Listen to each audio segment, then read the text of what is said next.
because we're covering the Queanbeyan and Palerang Regional Council elections coming up on the 9th of September. And we have another candidate, a well-known local DJ by the name of Karuna. How are you doing? Good to see you, Disco. Good to see you too, mate. And so you've decided to get involved in this thing called politics. What previous community involvement have you had in the Braidwood Queanbeyan district?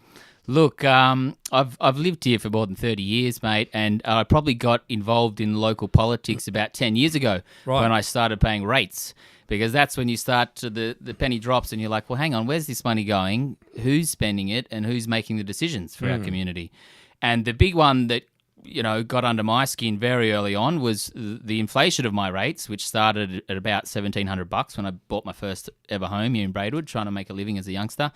And then the following year, there was a special rate variation, which I had no idea what that meant at the time, but it saw our rates skyrocket nearly $1,000 in the course of one calendar year. And when I went to my first ever council meeting to ask why this is happening, the councillors present basically told us that our sewage system was failing, it needed to be replaced, and the only people who could foot the bill was us. And they had washed their hands of any responsibility to try and do anything greater. And so myself, Judith Kovacs, Forbes Gordon, a bunch of committed locals met here actually at the RSL once or twice a week, brainstorming, trying to figure out what could be done. We got onto State Line on the ABC TV. They came out and did a bunch of local interviews. We got onto ABC 666 Radio. We got into Mike Kelly's ear. He was, a budding young politician at that time, trying to get elected in Kevin 07. He was successful. In the end, we pork-barreled during an election year $10 million towards this project for the community. So that was a big win. Yeah, absolutely. So what's motivated you to stand for council? Well, look, many people would know that at times I disagreed strongly with a lot of the vision from council and the decisions that were passed down onto us. A lot of local people probably have felt the same way. I know even running as a candidate now, people like to sling mud at you and you're like the devil. Basically, no one trusts local council. And I felt like instead of continually having to object to things and rattle the cages, that if I could get inside this machine and try and influence in a positive direction and communicate with my constituency and really try and drive things forward that they wanted, that we could get better outcomes for everybody. And it's going to be a thankless task, I know that. But I strongly feel just from within my heart that I want to try and make the world a better place. And if you don't start in your local constituency, how are you going to make a difference? Well, that's it. And at least you're having a crack. So do you have a particular platform you're standing on? Look, I'm an independent. You'll often see me standing on a skateboard. That's about the only platform that I've got. There's a lot of party politics going on in Queanbeyan. And if you look at the tickets, you got the three major parties, but a couple of those other tickets are headed by people who are also members of major parties. And I think we need an independent voice in there. We need a young voice, and we need someone who's not going to just toe the party line and just shout down people's ideas because they're from an opposing political party, because it gets immature. I've seen it happen on Palerang Council. I've seen the fickleness there that doesn't put the community first. It puts these other ideologies first. And talking about that platform of a skateboard, there may be some division in our community at the moment, looking at the Ryrie Park upgrades that are coming up as part of the CBD beautification. It's no secret. I'll make no secret of the fact that I've advocated for a long time for the youth of this town to have an expanded youth precinct in that part of the park, including some small skate elements. There are concerns, I would say, in the community, about what this could mean for our beautiful heritage-listed town.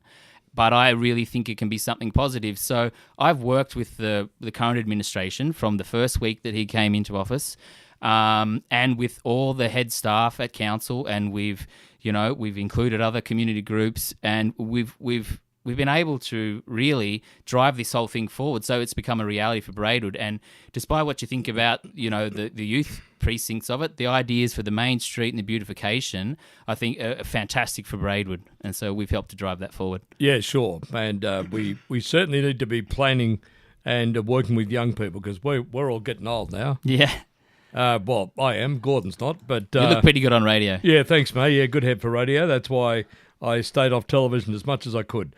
Now, if elected, you'll be representing all the people of the new council area. So what are some of the issues in other areas of the electorate that need to be addressed? Look, this is what I'm finding out about throughout this course of attending all the Meet the Candidate sessions. So we've been out to Womboyne, we've been to Jerrabomberra, Bungendore last night, and Queanbeyan.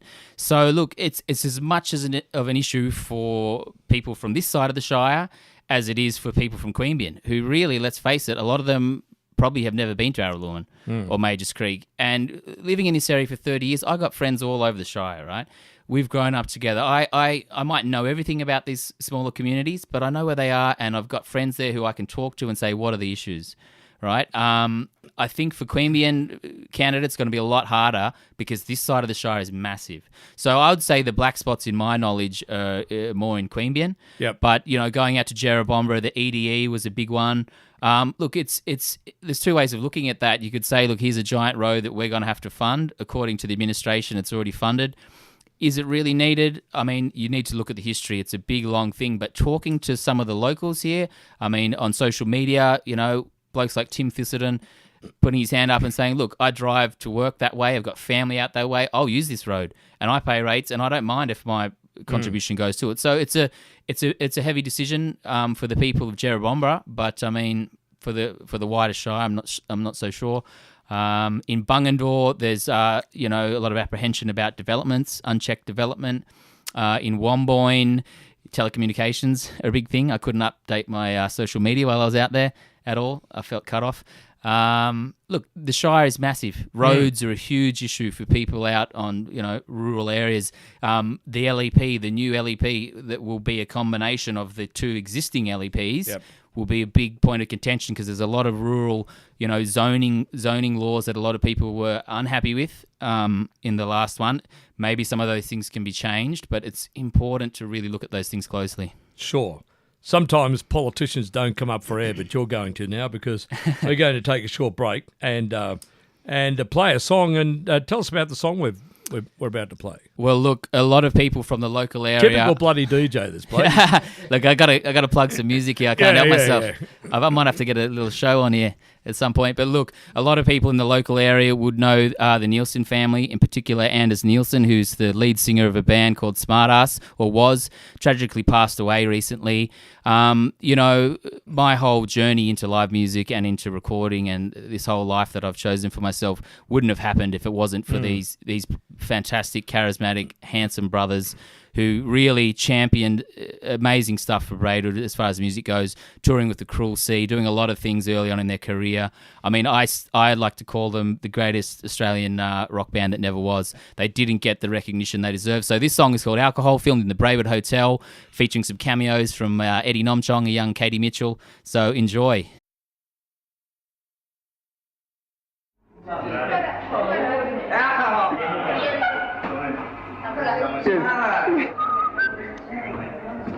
Terry. Braidwood. Yeah, I'm fine.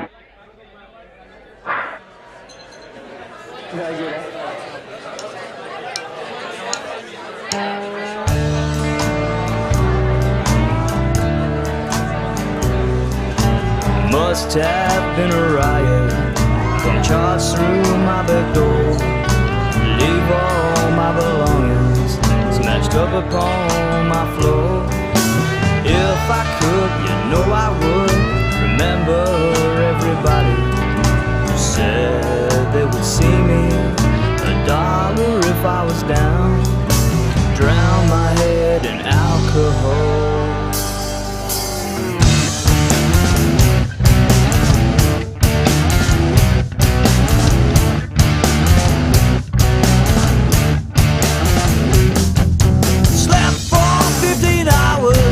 But that's been over a week. A cause for celebration, a 2-year losing streak. But if I could, I would try to regain the spirit that I seem to have misplaced. The day you walked out the door, drown my head in alcohol. Since you've been away, I've been drunk every day. I've been killed myself with alcohol.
Well, look, a song called Alcohol by a local legends, Smartass, four handsome Danish brothers. You'd know their lovely mother too. Fantastic local group. Excellent. All right, we're speaking to Karuna, who is a local DJ, but is also a candidate in the Queanbeyan Palerang Regional Council elections on September the 9th. So let's continue with our probing discussion. What experience have you had being part of a large organisation where you're required to work as part of a team? And are you prepared to compromise and accept the decision of the majority? Yeah, well, look, I mean, I've been involved in a lot of local committees, and you know, I've experienced that sort of environment where people don't always agree. They don't want to get along, and you do need to compromise, and you need to take everyone's point of view on board. I've definitely been involved heavily with the former Palerang Council, attending a lot of council meetings, seeing the process of how they work, the way decisions are made, the way the staff operates. I know a lot of the staff. They're all blokes that I know who live and work around here, got families here. Honestly, talking to Paul Cockram earlier today, and you know, in the car a few times as we carpooled to these various events, he really pointed out the fact that it's going to be a new experience for any of these former Palerang councillors. It's a very different operation in Queanbeyan. Yep. It's a much bigger shire. There's much more resources and staff. It's really a different kettle of fish. And I think, you know, in that way, anyone who hasn't been on a council that size before is starting fresh. And the good thing is that there's a lot of workshops, there's a lot of training. They've already held some workshops on how to, you know, bring councillors up to speed on how this new council is going to operate.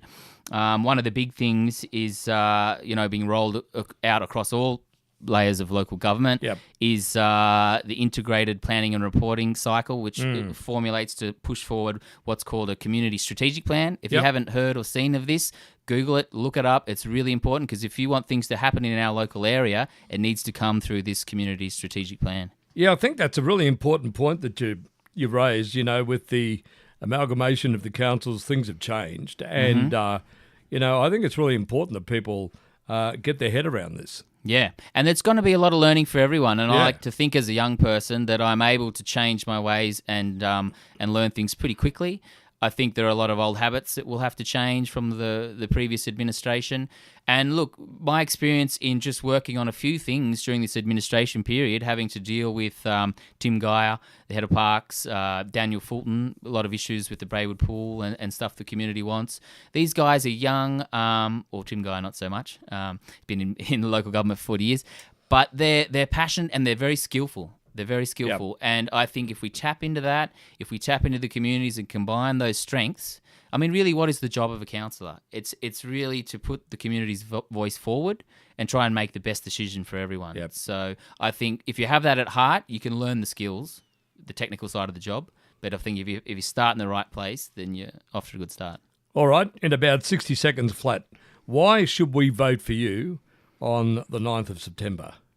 Well, look, I think you should vote for me, and I would throw Paul and Walter's hat in the ring as well. We've become quite close comrades over the last few nights at these various meetings, and I think if you want a local candidate, someone from this side of the Shire, there's only 3 winnable positions, and that's myself, Paul Cockram, and Walter Reynolds. We're the only guys who have a slight chance of getting up. So if you put us in any order on the ballot paper, 1, 2, 3, and remembering you need to vote at least 6 people, I think one of those 6 should be probably the lead candidate on one of the major tickets. But, you know, you need somebody who's in your local area, because I'm here 7 days a week, right? I understand the issues of the local people. I think for anyone to say that in order to have your voice heard on council, you should vote for someone who's not from your local electorate, well, that's just insanity. That's not how local government has ever worked. So if you want to have your voice heard, if you want someone who understands your needs, both rural and, you know, for the townsfolk of Braidwood, sure, I think vote for me. Vote for me because I'm going to be a voice for the youth as well. And I'd just like to lastly shout out to the young people. I haven't seen you at any of these Meet the Candidates meetings. You're not engaging online. We need to have your interest perked by this election, and hopefully by having a young candidate, you might start to take an interest in local politics, because it's very important. We're going to inherit all these decisions made over the next 3 or 4 years. Absolutely. Karuna, we wish you well on September 9, and we might chat to you again somewhere down the line. Thank you very much. Pleasure. You're welcome. That's Karuna, who is a candidate in the QPRC Regional Council elections coming up on September 9.